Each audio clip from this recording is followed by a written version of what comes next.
আজকের ক্লাস ভিডিওটিতে আমরা আলোচনা করব মেনস্ট্রুয়াল সাইকেল বা রজত চক্র। তোমরা সবাই জানো যে মানুষের ক্ষেত্রে, মহিলাদের ক্ষেত্রে পিউবার্টি দশা তার শুরুতে রজত চক্র শুরু হয়। আমরা আগের ক্লাসগুলিতে দেখেছিলাম যে ফিমেল রিপ্রোডাক্টিভ সিস্টেম কেমন হয় এবং তার গঠন, তার বিকাশ ইত্যাদি বিষয়গুলো আমরা দেখেছিলাম। এবার দেখো, এই রজত চক্র বা মেনস্ট্রুয়াল সাইকেল এটা হলো ফিমেল রিপ্রোডাক্টিভ সিস্টেমের একটা খুব গুরুত্বপূর্ণ পার্ট। কারণ উজেনেসিস বা ডিম্বাণু উৎপাদন এবং নিষেক এই পুরো প্রক্রিয়াগুলোর সাথে এই রজত চক্রের একটা সরাসরি সম্পর্ক আছে।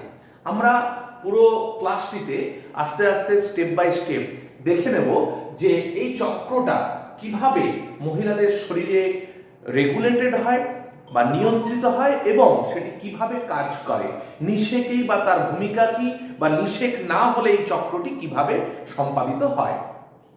প্রথম যে কথাটি তোমাদের মনে রাখতে হবে সেটা হলো পিউবার্টি দশা বা এই যে অ্যাডোলেসেন্স পিরিয়ড, এটা পুরুষ এবং স্ত্রী দুজনের ক্ষেত্রেই হয়, কিন্তু মানুষের ক্ষেত্রে, মহিলাদের ক্ষেত্রে এই চক্রটি পিউবার্টি দশার একটি সময়ে শুরু হয়। মোটামুটি ধরতে পারো যে 12 থেকে 14 বছর বয়সে মহিলাদের ক্ষেত্রে এই রজত চক্র বা মেনস্ট্রুয়াল সাইকেল শুরু হয়। এতে যেটা হয়, এই চক্রটি মোটামুটিভাবে বিজ্ঞানীরা এটাকে 28 দিনের একটা চক্র বলেন, 28 ডেজ। যদিও এর দিন সংখ্যা বাড়তে কমতে পারে, তাই আমরা ±4-5 ডেজ বলে বলতে পারি। বিভিন্ন শারীরবৃত্তীয় বা ফিজিক্যাল কন্ডিশনে, ফিজিওলজিক্যাল কন্ডিশনের জন্য এর দিন সংখ্যা বাড়তে বা কমতে পারে।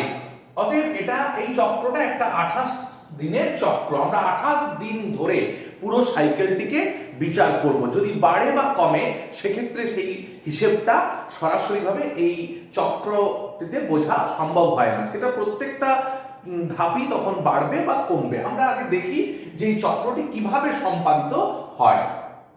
একদম মনে রাখবে, জীবনের প্রথম যে রজত চক্র হয় তাকে বলা হয় মেনাক।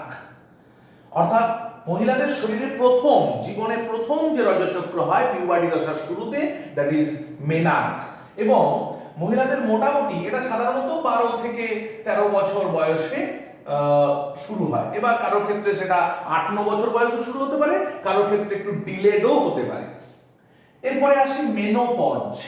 অর্থাৎ এটা কিন্তু ফিমেলদের শরীরে সারা জীবন ধরে চলে না, মোটামুটি 50 থেকে 55 বছর বয়সের পর এটা বন্ধ হয়ে যায়, পার্মানেন্ট বন্ধ হয়ে যায়। অর্থাৎ মেনোপজ মানে হচ্ছে পার্মানেন্ট স্টপেনিং, স্থায়ী বন্ধ হওয়া। স্থায়ীভাবে রজত চক্র বন্ধ হওয়াকে বলা হয় মেনোপজ।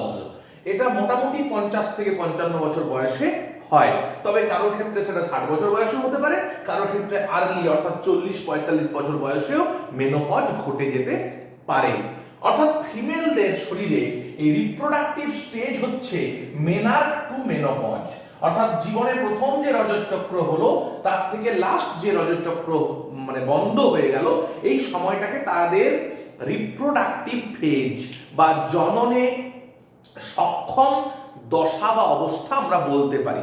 অর্থাৎ মহিলাদের যে সময়ে রজত চক্র চলছে, দে আর রিপ্রোডাক্টিভলি অ্যাক্টিভ, তারা রিপ্রোডাক্টিভ ভাবে সেই সময়টা সক্রিয় থাকে বলে আমরা বলতে পারি। এবার এই মেনস্ট্রুয়াল সাইকেল বা রজত চক্রের উপাদান হিসাবে আমরা কি দেখব, কি থাকে তাতে। মূলত রজত চক্রের মধ্যে যেটা থাকে সেটা হচ্ছে রক্ত, 1 নম্বর। 2 নম্বর হলো অনিষিক্ত ডিম্বাণু। অনিষিক্ত ডিম্বাণু, এই অনিষিক্ত কথাটি অবশ্যই লিখবে, কারণ নিষেক প্রক্রিয়া যদি ঘটে যায় তাহলে রজত চক্র বন্ধ হয়ে যায়। রজত চক্র বন্ধ চলার একটা অন্যতম কারণ হলো নিষেক না ঘটা। কারণ তোমাদের বুঝতে হবে যে একটা মহিলার ক্ষেত্রে উজেনেসিস বা ডিম্বাণু উৎপাদন প্রক্রিয়া চলতে থাকে। এই ডিম্বাণু উৎপাদনের জন্য মোটামুটি গড়ে 28 দিন মতোই সময় লাগে। এই সময়কালটার মধ্যে যখন ডিম্বাণু মহিলাদের শরীরে, আমরা আগে পড়েছিলাম ফ্যালোপিয়ান টিউবের অ্যাম্পুলাতে ডিম্বাণু বের হয়, তখন যদি শুক্রাণু সেখানে প্রবেশ করে এবং নিষেক হয়, তাহলে পরে একটা ভ্রূণ তৈরি হবে এবং সেই ভ্রূণের বিকাশ ঘটবে।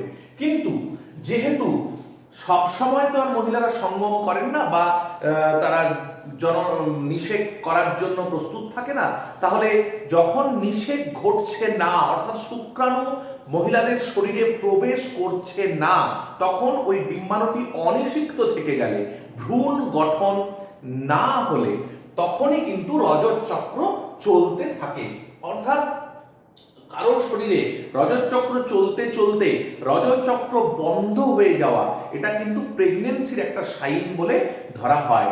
অর্থাৎ প্রেগনেন্সি এলে কিন্তু রজত চক্র বন্ধ হয়ে যাবে। যদিও গুলিয়ে ফেললে হবে না যে বিভিন্ন অন্যান্য শারীরবৃত্তীয় কন্ডিশন, কোনো শরীর খারাপের জন্য কোনো টিউমার থাকলে বা সিস্ট থাকলে বা পলিসিস্টিক ওভারিয়ান সিনড্রোম থাকলে সেক্ষেত্রে কিন্তু মেনস্ট্রুয়াল সাইকেল প্রত্যেক মাসে বা প্রত্যেক সময় নির্দিষ্ট নিয়মে নাও হতে পারে, সেক্ষেত্রে কোনোবার বন্ধও থাকতে পারে। কিন্তু প্রেগনেন্সির মূল সাইন হবে প্রেগনেন্সি পিরিয়ডে এই রজত চক্র বন্ধ থাকবে, সেটাকে অ্যামেনোরিয়া বলা হয়। অর্থাৎ রজত চক্র অস্থায়ীভাবে কিছুদিন বন্ধ থাকে, প্রেগনেন্সি পিরিয়ডে কিন্তু রজত চক্র বন্ধ থাকবে। তাই এই অনিষিক্ত ডিম্বাণু কথাটি অবশ্যই লিখতে হবে। 3 নম্বরে মিউকাস, মিউকাস থাকবে তার সাথে এবং ছেঁড়া এন্ডোমেট্রিয়াম থাকবে, ইত্যাদি গুলো হচ্ছে মূল উপাদান একটা মেনস্ট্রুয়াল ব্লিডিং এর। মেনস্ট্রুয়াল সাইকেলে ব্লিডিং হয় বা রক্ত বের হয়, তার সাথে এই বিষয়গুলি থাকে, আমরা জানলাম। এরপরে আমরা দেখে নিই যে একটা মেনস্ট্রুয়াল সাইকেলের কটা দশা বা কটা ধাপ, দশা বা স্টেজ। একদম প্রথম আমরা যেটাকে বলতে পারি 1 নম্বর দশা, সেটা হলো ব্লিডিং বা মেনস্ট্রুয়াল ফেজ। এটা 0 to 5 ডেজ চলতে থাকে। মনে রাখবে মেনস্ট্রুয়াল ব্লিডিং কে 0 ডে ধরে আমরা হিসেবটা করি সব সময়।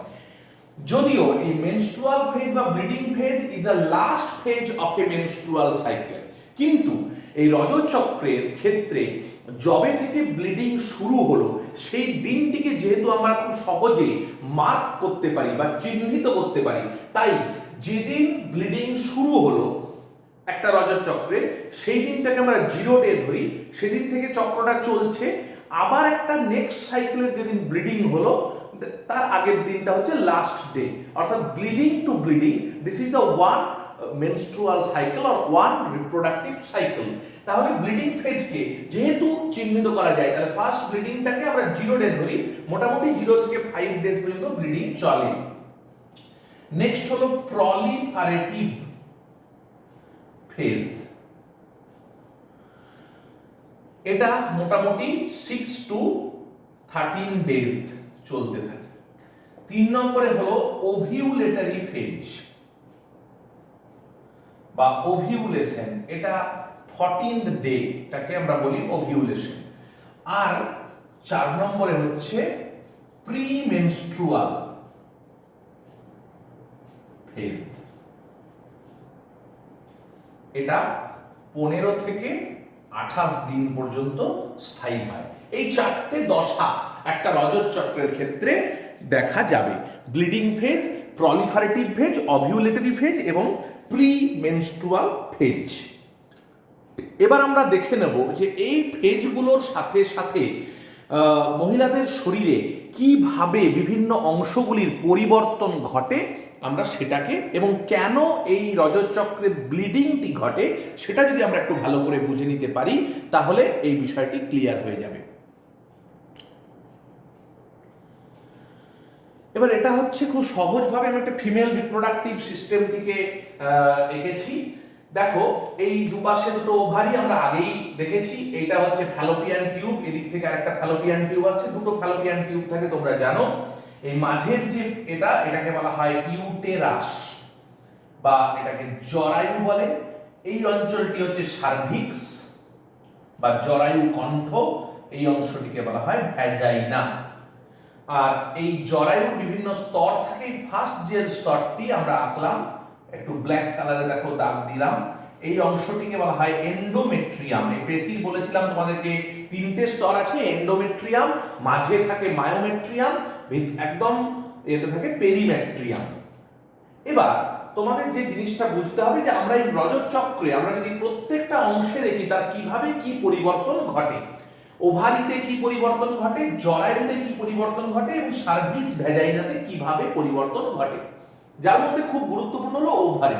আমরা ওভারির গঠন নিয়ে যখন আলোচনা করেছিলাম তখন একটা জিনিস সেখানে ক্লিয়ার করি, সেখানে করেও ছিলাম যে ওভারিতে প্রচুর পরিমাণে প্রাইমারি ফলিকল থাকে, প্রাথমিক ফলিকল থাকে, যেগুলোর মধ্যে কোনো একটি বা অনেকগুলি সেকেন্ডারি ফলিকলে পরিণত হওয়ার চেষ্টা করে।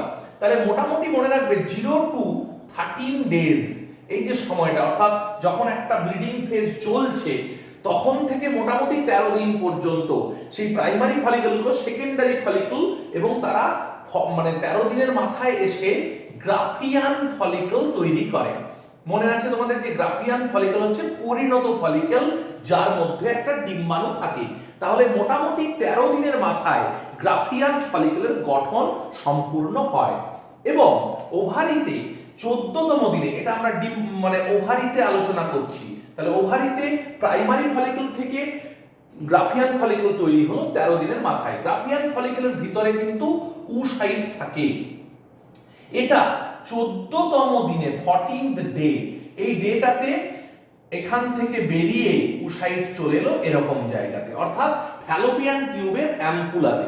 আমি আগেই একটা কথা বলেছিলাম যে দুটো ওভারি থেকে কিন্তু দুটো ওভাম বেরোবে না, এক মাসে যে কোনো একটা ওভারি থেকে এখানে একটাই ডিম্বাণু বেরোবে। তাহলে উসাইট 14th ডেতে বেরোলো। এই যে 14th ডে এটাকে বলা হয় ওভিউলেশন, অর্থাৎ ডিম্ব নিঃসরণ, ডিম্বাণু নিঃসরণ হচ্ছে এবং সেটা ফ্যালোপিয়ান টিউবে অ্যাম্পুলাতে অপেক্ষা করছে to meet with the sperm, স্পার্মের সাথে বা শুক্রাণুর সাথে মিলিত হওয়ার জন্য। এবার এই যে গ্রাফিয়ান ফলিকলটা যখন 14 দিনের মাথায় ওভিউলেশন হয়ে গেল, অর্থাৎ গ্রাফিয়ান ফলিকল ফেটে বেরিয়ে গেল, তখন সেটা তৈরি করলো কর্পাস হেমোরেজিকাম, রক্তপূর্ণ যেটা থাকে সেই কর্পাস হেমোরেজিকাম আবার পিত গ্রন্থি বা কর্পাস লিউটিয়াম তৈরি করলো। মোটামুটি 15 থেকে 28 দিনের মাথায় তারা তৈরি করলো কর্পাস লিউটিয়াম। তাহলে লিউটিয়াম, এবং সেটা আবার পরবর্তীকালে কর্পাস অ্যালবিক্যান্স হিসাবে একদম সাদা হয়ে নিষ্ক্রিয় হয়ে সেখানে অবস্থান করলো। এই কর্পাস লিউটিয়াম আর গ্রাফিয়ান ফলিকলের আরেকটা কারণও তোমরা মনে রাখতে পারো এটাকে, যে গ্রাফিয়ান ফলিকল থেকে ইস্ট্রোজেন নামক একটা হরমোন খরিত হয়, খুব গুরুত্বপূর্ণ, এবং কর্পাস লিউটিয়াম থেকে কি খরিত হয়, প্রোজেস্টেরন খরিত হয়, আর এটা থেকে খরিত হয় ইস্ট্রোজেন। অতএব গ্রাফিয়ান ফলিকল থেকে ইস্ট্রোজেন খরিত হলে এবং কর্পাস লুটিয়াম থেকে প্রোজেস্টেরন, তাই জন্য মনে রাখবে 15 থেকে 28তম দিনে প্রোজেস্টেরনের মাত্রা কিন্তু সর্বাধিক থাকে। আমি পরবর্তীকালে সময়ে দেখাবো তোমাদেরকে যে এই রজত চক্রের সাথে হরমোনেরও একটা কিন্তু রিলেশন আছে। তাহলে ওভারিটাকে আমি একটু সহজ করে দিই, যে 0 থেকে 13 দিন পর্যন্ত প্রাইমারি ফলিকলগুলো গৌণ ফলিকল এবং গ্রাফিয়ান ফলিকল তৈরি করে। 14তম দিনে গ্রাফিয়ান ফলিকল থেকে ফেটে ডিম্বাণু বেরোয়, এটাকে ডিম্ব নিঃসরণ বা ওভিউলেশন বলে 14তম দিনে, যদি একটা রিপ্রোডাক্টিভ সাইকেল 28 দিনের হয় সেটা ধরে। 15 থেকে 28তম দিন সেটা আস্তে আস্তে কর্পাস লিউটিয়াম তৈরি করে, যে প্রোজেস্টেরন ক্ষরণ করে, এবং 28 দিনের শেষে সেটি কর্পাস অ্যালবিক্যান্সে পরিণত হয়, অর্থাৎ নিষ্ক্রিয় একটা থলি গঠন করে। এটা হলো ওভারিয়ান চেঞ্জ। রজত চক্রের এই 28 দিনে ওভারিতে কি কি হয় আমরা এখানে দেখলাম। ইন দ্য মিন টাইম, এই সময়কালটাতে জরায়ুতে কি হয় আমি প্রথমেই বললাম, ওভারির সবচেয়ে গুরুত্বপূর্ণ যেটা ঘটনা সেটা হলো ডিম্ব নিঃসরণ বা ovulation. It is the most important part, কারণ এই রজত চক্রের পুরো ব্যাপারটাতে এই ডিম্বাণুর পার্টটা সবচেয়ে গুরুত্বপূর্ণ। এই যে ডিম্বাণু এখানে এলো, ডিম্বাণু এখানে অপেক্ষা করছে, মনে রাখবে যে ডিম্বাণুটা কিন্তু 48 থেকে 72 ঘন্টা পর্যন্ত সক্রিয় থাকে। তাহলে ওভারিয়ান যে চেঞ্জগুলো হলো তাতে ঠিক 14তম দিনে একটা মেনস্ট্রুয়াল সাইকেলের মোটামুটি 14th ডেতে এই ওভিউলেশন ঘটেছে, অর্থাৎ ডিম্ব নিঃসরণ ঘটেছে, ডিম্বাণু ফ্যালোপিয়ান টিউবে এসে অপেক্ষা করছে। এই 0 থেকে 14 দিন বা এই সময়টাতে আরেকটা যেটা ঘটনা ঘটবে, জরায়ুর গায়ে এরকম এন্ডোমেট্রিয়াম যে লেয়ার আছে সেখানে ভাস্কুলার বা রক্ত জালকের বিছানা তৈরি হবে। এই রকম জায়গাগুলোতে তোমরা দেখতে পাচ্ছ আমি লাল কালারের যে জালকের মতো অংশ আঁকছি, এই জালকটি হচ্ছে রক্ত জালকের বিছানা। কারণ তোমাদেরকে যেটা বুঝতে হবে যে এই যে ডিম্ব, আমি আগেই বললাম যে এই ডিম্বাণুটি it is waiting for mating with sperm, স্পার্মের সাথে মেটিং এর জন্য অপেক্ষা করছে। অর্থাৎ এই সময়ে যদি কোনো একজন মহিলা সে সঙ্গম করে, পুরুষের সাথে মিলিত হয়, তাহলে স্পার্ম তার শরীরে ঢুকবে এবং স্পার্ম মোটামুটি এই রাস্তা দিয়ে ভ্যাজাইনা হয়ে পৌঁছবে, এরকম জায়গাতে স্পার্ম পৌঁছবে এবং স্পার্মের সাথে মিলিত হলে সেখানে ভ্রূণ গঠন হবে। কিন্তু সব সময় তো আমি আগেই বলছিলাম যে স্পার্ম তো ঢোকে না, অর্থাৎ এই মহিলা যদি সঙ্গম না করে, কারোর সাথে পুরুষের সাথে মিলিত না হয়, তার শরীরে স্পার্ম প্রবেশ না করে, তাহলে এই ডিম্বাণুটির নিষেক ঘটবে না, 2 থেকে 3 দিনের মধ্যে সেটা নষ্ট হয়ে যাবে অ্যাকচুয়ালি। কিন্তু জরায়ু সে তো ভ্রূণ তৈরি করে, ভ্রূণটা আসলে মনে রাখবে যে এখানে যে নিষেক হবে তারপরে ভ্রূণটা এখান থেকে ফ্যালোপিয়ান টিউব থেকে আসবে ইউটেরাসে এবং এসে এই জায়গায় সে প্রথিত হবে বা এই ইউটেরাসের গায়ে এন্ডোমেট্রিয়াম স্তরে তার রোপণ হবে। এই রোপণ বা ইমপ্ল্যান্টেশন কথাটা মনে রাখবে। তাহলে এই রোপণ বা ইমপ্ল্যান্টেশনের জন্য ইমপ্ল্যান্টেশন বা রোপণ এই ঘটনাটা কোথায় হয়? জরায়ুর এন্ডোমেট্রিয়ামে। অর্থাৎ ডিম্বাণু এখানে খরিত হলো, নিষেক ফ্যালোপিয়ান টিউবে হলেও ভ্রূণ চলে আসে এরকম জায়গাতে। তাহলে ভ্রূণ যদি গঠিত হলে যাতে ভ্রূণটার গায়ে কোনো ধাক্কা না লাগে, ভ্রূণটা যাতে কোনোভাবেই ক্ষতিগ্রস্ত না হয়, তাই এই রক্তজালকের নরম বিছানা তৈরি করে। এই ইউটেরাস মোটামুটি 14তম দিনের পরেও মোটামুটি 20-22 দিন পর্যন্ত একটা রিপ্রোডাক্টিভ সাইকেলের সে এই জরায়ুর গায়ে রক্তজালক যে আছে, এই রক্তজালকের পরিমাণ ক্রমশ বৃদ্ধি করতে থাকে। কারণ মোটামুটি ধরো যদি 14তম দিনে ওভিউলেশন হয় এবং এই ওভিউলেশন সময়টা হচ্ছে সবচেয়ে ক্রিটিক্যাল ফেজ, আমি আগেই বলেছি মোটামুটি 48 থেকে 72 ঘন্টা এই ডিম্বাণুটি সক্রিয় থাকে। অর্থাৎ এই 2 থেকে 3 দিনের মধ্যে যদি স্পার্ম এখানে ঢোকে তাহলে ভ্রূণ গঠন হবে। ধরে নাও যদি ভ্রূণ গঠন হয় তাহলে সেই ভ্রূণটা চলে আসে এখানে, আরো 4-5 দিন সময় লাগে। অর্থাৎ 14তম দিনের আশেপাশ থেকে যদি 5 দিন মানে 20-22 দিন পর্যন্ত এখানে ভ্রূণ চলে আসবে। কিন্তু এখানে যদি নিষেক না ঘটে তাহলে ভ্রূণ আসবে না এখানে। তখন ইউটেরাসের গায়ে অর্থাৎ 22 থেকে 24 দিনের পর যেটা হয়, মানে ব্লিডিং কেন হয় এই জায়গাটাতে বুঝতে পারবে। অর্থাৎ যদি মহিলা কারোর সাথে মিলিত না হয় তাহলে তার নিষেক হলো না, তখন এই অনিষিক্ত ডিম্বাণু একা একা এলো, কিন্তু তার তো এখানে রোপণ হবে না। অর্থাৎ মোটামুটি 27 থেকে 28 দিন একটা সাইকেলের, সেই 27 থেকে 28তম দিন যে সময়টা, সেই সময়ে যখন এখানে এসে ভ্রূণের ইমপ্ল্যান্টেশন ঘটলো না, অর্থাৎ কোনো ভ্রূণ এই জরায়ুর রক্তজালকের বিছানায় এসে ইমপ্ল্যান্ট হলো না, তখন কি হবে? এই রক্তজালকের বিছানাটি ছিঁড়ে যাবে। তাহলে ছিঁড়ে গেলে এটা তো রক্তজালক, বুঝতেই পারছো, তাহলে এখান দিয়ে ভ্যাজাইনা দিয়ে ব্লিডিং হবে। অর্থাৎ তোমরা যদি প্রশ্ন করো যে why bleeding occurs after a menstrual cycle, তাহলে মনে রাখতে হবে যে যেহেতু মহিলার ক্ষেত্রে নিষেক না হয় তাহলে হচ্ছে না, তাই জন্য এই রক্তজালকের বিছানাটি ছিঁড়ে গিয়ে ব্লিডিং হতে থাকে। এবার একসাথে তো পুরোটা ছিঁড়ে না, ধীরে ধীরে ছেড়ে, তাই জন্য অল্প অল্প করে ব্লিডিং হতে থাকে। এবং আমি দেখবে উপাদানের মধ্যে বলেছিলাম স্ট্রাইপ এন্ডোমেট্রিয়াম, এন্ডোমেট্রিয়ামের ওই স্তরটা আস্তে আস্তে ছিঁড়ে বেরোতে থাকে, মিউকাস বেরোতে থাকে, কারণ এই সার্ভিক্স, ভ্যাজাইনা এবং এই জায়গাতে মিউকাসও থাকে। তার সাথে এই ডিম্বাণুটা অনিষিক্ত বলেছিলাম, তাই অনিষিক্ত ডিম্বাণু বেরোবে। তাহলে এটা হচ্ছে যদি মহিলা মিলিত না হয় পুরুষের সাথে, অর্থাৎ স্পার্ম তার শরীরে প্রবেশ না করে, তাহলে ব্লিডিং হবে, ব্লিডিং ঘটবে। এবার কেন প্রেগন্যান্সির সময় ব্লিডিং বন্ধ হয়ে যায় সেটাও আমরা এখানে দেখে নিই। যদি এই ডিম্বাণুটি নিষিক্ত হয় এবং ভ্রূণ গঠন করে, অর্থাৎ এর ধরো স্পার্মের সাথে নিষিক্ত হলো, মেট করলো এবং একটা ভ্রূণ গঠন হলো, সেই ভ্রূণটা তখন এখানে এসে এর দেওয়ালে ইমপ্ল্যান্ট হবে। একদম তখন সর্ষে দানার মতো সাইজে থাকে, আমি একটু বড় সাইজে দেখালাম, এখানে এসে প্রথিত হবে। এই ঘটনাটাকে বলা হয় রোপণ বা ইমপ্ল্যান্টেশন।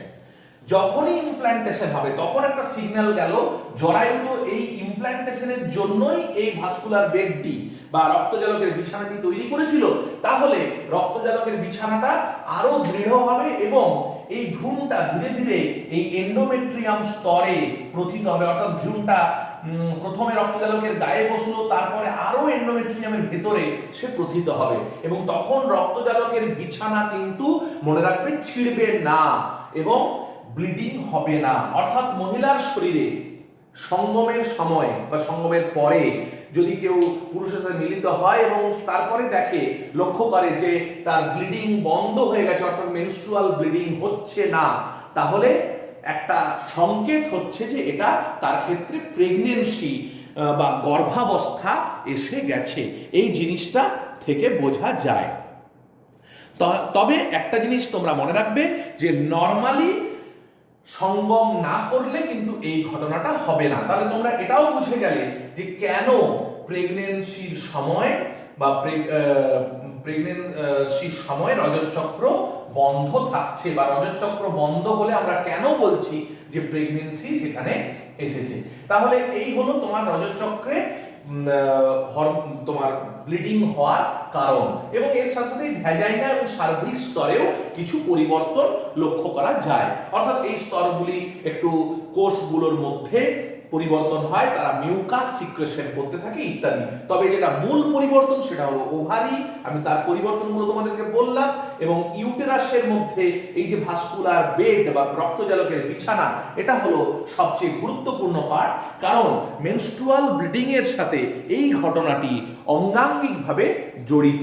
অর্থাৎ যদি কোনো মহিলা সঙ্গম না করে, স্পার্ম যদি ডিম্বাণুকে নিষিক্ত না করতে পারে, তাহলে মেনস্ট্রুয়াল ব্লিডিং কন্টিনিউ হবে, আর যদি নিষেক হয় তাহলে কিন্তু মেনস্ট্রুয়াল ব্লিডিং বন্ধ হয়ে যাবে।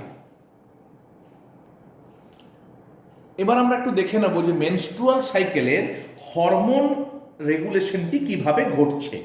দেখো, চারটে হরমোন মনে রাখবে সবচেয়ে গুরুত্বপূর্ণ, আমি একটা একটা করে দেখাই। এই যে লাল কালারে তোমাদের যেটা দেখালাম সেটা হচ্ছে এলএইচ। এলএইচ এর মাত্রা সর্বাধিক হচ্ছে, এই লাল কালারটা হচ্ছে এলএইচ। এলএইচ এর মাত্রা সর্বাধিক হচ্ছে দেখো ওভিউলেশনের দিনে। আমরা যদি পুরো চক্রটা একটু ভালো করে দেখো, এটা ডেজ লিখেছি, তলায় যেগুলো হচ্ছে সেটা হচ্ছে দিন সংখ্যা। অর্থাৎ 0 to 5 days bleeding phase, 5 to 13th days proliferative phase, 14th day ovulation এবং 14 to 28 সেটা হচ্ছে প্রিমেনস্ট্রুয়াল দশা। দেখো এলএইচ প্রথম দিকে কম, ওভিউলেটরি দশায় গিয়ে এলএইচ সর্বাধিক, সেই জন্য ওভিউলেশনের এই সময়ে এই ঘটনাটাকে বলা হয় এলএইচ সার্জ। অর্থাৎ এলএইচ এর মাত্রাটি সর্বাধিক হয়, সেটাকে এলএইচ সার্জ বলে। ওভিউলেশনে এই এলএইচ এর মাত্রা সর্বাধিক হয় বলেই ওভিউলেশন বা ডিম্বাশয় থেকে যে গ্রাফিয়ান ফলিকলকে ফাটিয়ে ডিম্ব নিঃসরণ ঘটে, এটা এলএইচ এবং আরেকটি হরমোন আছে সেটাকেও তোমাদের দেখাই, এফএসএইচ বলে একটি হরমোন, এটাও কিন্তু এই নীল কালারে যেটা দেখালাম, এই হরমোনটাও কিন্তু মোটামুটি মনে রাখবে যে এলএইচ এর মতোই, কিন্তু একটু এলএইচ এর থেকে লেভেল কম। অর্থাৎ এই নীল কালারে যেটা দেখালাম that is FSH, follicle stimulating hormone. তাহলে রেড কালারেরটা লিউটিনাইজিং হরমোন, ব্লু কালারেরটা follicle stimulating hormone. both the hormone are responsible for ovulation বা ডিম্ব নিঃসরণ। অর্থাৎ এফএসএইচ এবং এলএইচ এরা ডিম্ব নিঃসরণে সবচেয়ে বেশি সাহায্য করে, ডিম্বাশয়ের উপর এর প্রভাব সবচেয়ে বেশি রয়েছে। এবার তোমরা খেয়াল করো ইস্ট্রোজেন কখন ক্ষরিত হয়। ইস্ট্রোজেন বা কার থেকে ক্ষরিত হয়? ইস্ট্রোজেন ক্ষরিত হয় গ্রাফিয়ান ফলিকল থেকে। তাহলে ইস্ট্রোজেন গ্রাফিয়ান ফলিকল কখন তৈরি হচ্ছে? 14তম দিনের মধ্যে ইস্ট্রোজেনের পরিমাণটা সর্বাধিক হবে, কারণ গ্রাফিয়ান ফলিকল এই সময়ে তৈরি হচ্ছে। তাহলে যদি ইস্ট্রোজেনের লেভেল এরকম সময়ে গিয়ে একটু বাড়বে, ঠিক 14তম দিনে যখন দেখো গ্রাফিয়ান ফলিকল ফেটে গেল, তখন এই ব্ল্যাকটা হচ্ছে ইস্ট্রোজেন, ইস্ট্রোজেন। তাহলে দেখো 14তম দিনে কিন্তু ইস্ট্রোজেনের মাত্রা পড়ে যাচ্ছে, কারণ গ্রাফিয়ান ফলিকল তখন বিদীর্ণ হয়ে ফেটে গেল। তাই জন্য গ্রাফিয়ান ফলিকল যখন তৈরি হচ্ছিল তখন ইস্ট্রোজেনের মাত্রা দেখো বেড়েছিল। ঠিক 14তম দিনে কিন্তু ইস্ট্রোজেনের মাত্রা অনেক কমে যাবে, পরের দিকে আবার ইস্ট্রোজেনের মাত্রা বাড়বে এবং শেষের দিকে ইস্ট্রোজেনের মাত্রা মোটামুটি হ্রাসপ্রাপ্ত হবে। একদম শেষের দিকে অর্থাৎ 28তম দিনের দিকে দেখা যাবে ইস্ট্রোজেন একদম কমে গেছে, কারণ মাঝের দিকেও আবার গ্রাফিয়ান ফলিকল তৈরি হওয়ার দিকে যায়, সেই জন্য ইস্ট্রোজেন ক্ষরিত হয়। তাহলে ইস্ট্রোজেনের গ্রাফটি কিন্তু এইরকম একটু মাঝের দিকে সেটা কিন্তু কমে যাচ্ছে। যখন এলএইচ এফএসএইচ সর্বাধিক তখন কিন্তু ইস্ট্রোজেন কমে গেছে, ইস্ট্রোজেনের মাত্রা কম হবে। প্রোজেস্টেরন কার থেকে ক্ষরিত হয় তোমরা দেখেছো? Corpus luteum. তাহলে কর্পাস লিউটিয়াম কার থেকে তৈরি হয়? গ্রাফিয়ান ফলিকলটা ফেটে গিয়ে যখন নষ্ট হয়ে গেল তখন কর্পাস লুটিয়াম, অর্থাৎ 14তম দিনের পরেই কর্পাস লুটিয়াম তৈরি হওয়ার প্রসঙ্গ আসছে। তাই জন্য এই জায়গাটা মনে রাখবে তোমরা। আমি এটাকে গ্রিন কালারে দেখাচ্ছি। একদম প্রথম দিকে কিন্তু প্রোজেস্টেরন থাকেই না, শেষের দিকে গিয়ে প্রোজেস্টেরনের মাত্রা বাড়ছে এবং শেষে গিয়ে আবার কমে যাচ্ছে। তাহলে প্রোজেস্টেরন যখন 14তম দিন পর্যন্ত প্রোজেস্টেরনের মাত্রা একদম কম, 14তম দিনের পর ধীরে ধীরে ধীরে ধীরে বাড়ছে, কারণ এইরকম জায়গায় এসে কর্পাস লিউটিয়াম গঠিত হয়েছে, তাই প্রোজেস্টেরনের মাত্রা সর্বাধিক হচ্ছে। লক্ষ্য করে দেখো যে প্রোজেস্টেরনের মাত্রা সর্বাধিক হচ্ছে প্রিমেনস্ট্রুয়াল ফেজটিতে, অর্থাৎ 14তম দিনের পর থেকে তার পরিমাণ ধীরে ধীরে বাড়ছে, কিন্তু 28তম দিনে গিয়ে আবার তার পরিমাণ কমে যাচ্ছে। এবার যদি বলো what is the cause of menstrual bleeding, তাহলে মনে রাখবে ইস্ট্রোজেন এবং প্রোজেস্টেরনের লেভেলটা কমে যাওয়া এবং তার মধ্যে প্রোজেস্টেরনের লেভেলটা একদম কমে যায়। মানে মেনস্ট্রুয়াল ব্লিডিং এর সবচেয়ে বেশি কারণ হচ্ছে প্রোজেস্টেরন, এই ব্লিডিং কজেস। কেন না প্রোজেস্টেরনের যদি লেভেল হ্রাস পায়, ব্লিডিং কখন হবে না প্রোজেস্টেরন লেভেল ডিক্রিজ, যখন একদম কমে যাচ্ছে প্রোজেস্টেরন লেভেল তখনই কিন্তু ব্লিডিং হবে। প্রোজেস্টেরনের লেভেল কিন্তু যখন বেশি আছে তখন ব্লিডিং হবে না। প্রোজেস্টেরনের লেভেল যখন একদম কমে গেল, ইস্ট্রোজেনের লেভেলও কমতে হবে, তবে মেনস্ট্রুয়াল ব্লিডিং এর মেন কারণ কিন্তু প্রোজেস্টেরনের পরিমাণ কমে যাওয়া। এই গ্রাফটা কিন্তু প্রচন্ড ইম্পর্টেন্ট, তোমাদের 2 নম্বর বা 4 নম্বরের প্রশ্নেও বলতে পারে যে hormonal regulation of menstrual cycle ভালো করে ব্যাখ্যা করো।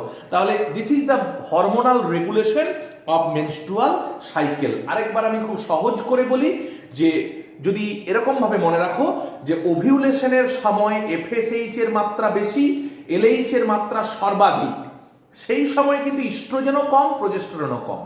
এবার ইস্ট্রোজেন কখন বেশি? প্রলিফারেটিভ ফেজে লক্ষ্য করো ইস্ট্রোজেনের মাত্রা বেশি, কারণ তখন গ্রাফিয়ান ফলিকল তৈরি হয়েছে। 14তম দিনে ইস্ট্রোজেন খুব কম, পরে পরে আবার একটু বাড়ে, এবং যখন ব্লিডিং হচ্ছে তখন কিন্তু ইস্ট্রোজেনের মাত্রা কমে যাচ্ছে। গ্রাফ কিন্তু যেমন তেমন করে এঁকে দিলে চলবে না, তার মধ্যে যেন সায়েন্টিফিক ব্যাপারটা থাকে। আর প্রোজেস্টেরন লক্ষ্য করবে ব্লিডিং ফেজ বা proliferative phase, ovulatory phase, in all phases progesterone level is very low. After the ovulation premenstrual ফেজের সময় দেখো যখন কর্পাস লিউটিয়াম গঠন হচ্ছে তখন প্রোজেস্টেরনের মাত্রা সবচেয়ে বেশি, এবং প্রোজেস্টেরনের মাত্রা যেই কমে গেল বা পড়ে গেল, দেখো একদম কমে গেল, তখন কিন্তু ব্লিডিং হচ্ছে। অর্থাৎ কেউ প্রোজেস্টেরনের গ্রাফটাকে এরকম জায়গায় শেষ করে দেবে না, অবশ্যই প্রোজেস্টেরনের গ্রাফটাকে এই নিচ পর্যন্ত নামিয়ে আনবে। অর্থাৎ প্রোজেস্টেরনের মাত্রা সবচেয়ে কমে গেলে তবেই কিন্তু মেনস্ট্রুয়াল ব্লিডিংটি ঘটবে। এই ওভিউলেশন বা ডিম্ব নিঃসরণ মোটামুটি 28 দিনের রজতচক্রের সাইকেলের 14তম দিনে ঘটে। সেই দিন এলএইচ এর মাত্রা সর্বাধিক হওয়াকে বলে এলএইচ সার্জ বা লিউটিয়াল সার্জ বা ওভিউলেটরি সার্জ। মনে রাখবে অনেক সময় এই 14 দিনের মাথায় যে এলএইচ সার্জ হয় এবং তাতে ওভিউলেশন হয়, সেই দিন মহিলাদের পেটে একটা ব্যথা অনুভব হয়। এই ব্যথাটাকে বলা হয় মিচেল মার্চ, মানে মহিলাদের তলপেটে অনেক সময় এই এলএইচ সার্জের কারণে, ওভিউলেশনের কারণে একটা ওভিউলেটরি পেন হয়। That pain is known as